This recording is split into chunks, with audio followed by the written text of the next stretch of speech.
J'ai longtemps hésité à raconter cette histoire. Elle est tragique, pesante, presque insupportable. Elle ne parle pas d'un grand héros, pas d'un criminel en quête de sens, ni d'un juge traquant la vérité.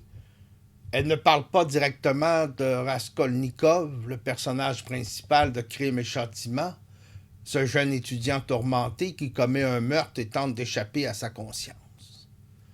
Non, l'histoire que j'ai décidé de vous raconter est celle d'un personnage secondaire. Un homme que l'on pourrait presque oublier, mais qui, en quelques pages, nous livre une vérité brute, nue, impossible à ignorer. Cet homme, c'est Marmeladov, un ancien fonctionnaire réduit à la misère par son alcoolisme, un mari méprisé, un père indigne, un être qui a sombré bien avant d'être écrasé par une calèche dans les rues de Saint-Pétersbourg. Il n'est qu'une ombre dans le roman, mais à travers lui, Dostoïevski nous offre un regard, un œil magique qui nous permet d'entrevoir ce qui se cache derrière la porte. Quand on le rencontre, Marmeladov est déjà perdu. Il est assis dans une taverne, titubant sur ses mots, mais étrangement lucide. Il ne cherche pas la pitié, il ne cherche pas d'excuses, il ne cherche même pas à se justifier. Il parle parce qu'il n'a plus rien d'autre à faire. Il s'exclame « On s'habitue à tout, mon petit monsieur ». Il rit, il se moque presque de lui-même, il sait qu'il est un ivrogne, un mari misérable, un père indigne, mais il ne se lamente pas. Il décrit son propre naufrage avec une distance effrayante, comme s'il était déjà en dehors de sa propre vie.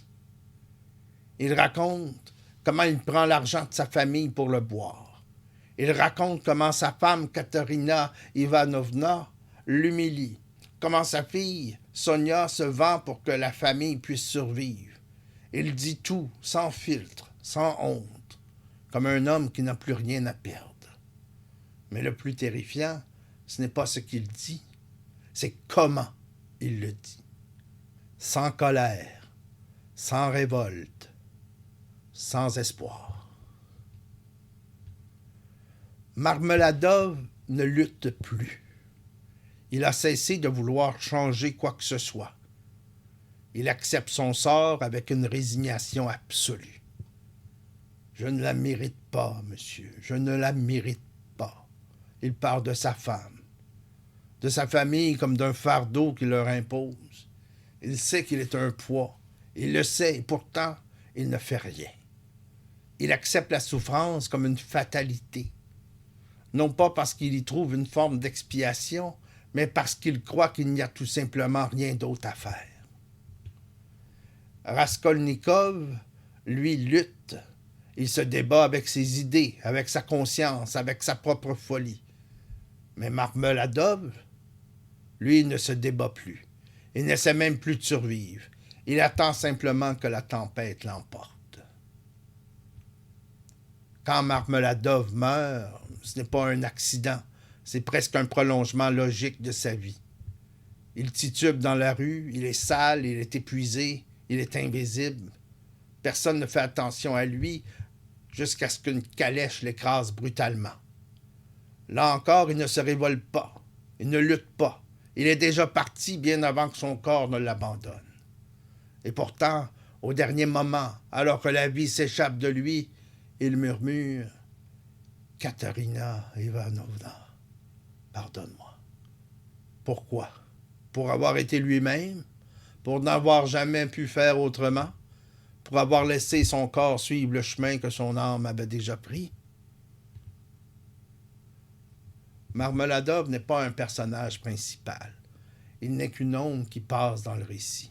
Et pourtant, il nous montre quelque chose de beaucoup plus grand. Il est un avertissement.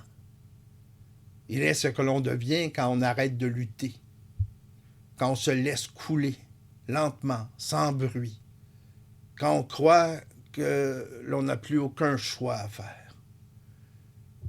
Il est l'homme qui a perdu son être avant de perdre sa vie.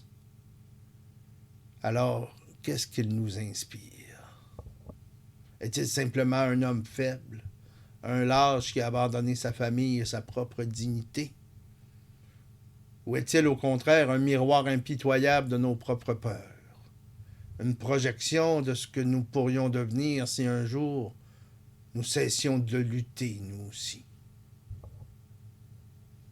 Dostoïevski nous force à le regarder, à l'écouter, à nous poser une question terrifiante. Sommes-nous si loin de lui? Il n'a pas tué, il n'a pas volé, il n'a pas conspiré. Il a juste laissé sa vie lui glisser entre les doigts. Alors, faut-il plaindre Marmeladov, le comprendre, l'ignorer? Ou simplement se demander si un jour nous aussi, nous pourrions nous retrouver de l'autre côté de la porte, à observer notre propre effacement, sans plus rien dire. Merci d'avoir voyagé au cœur des œuvres avec moi. À bientôt pour une prochaine exploration littéraire.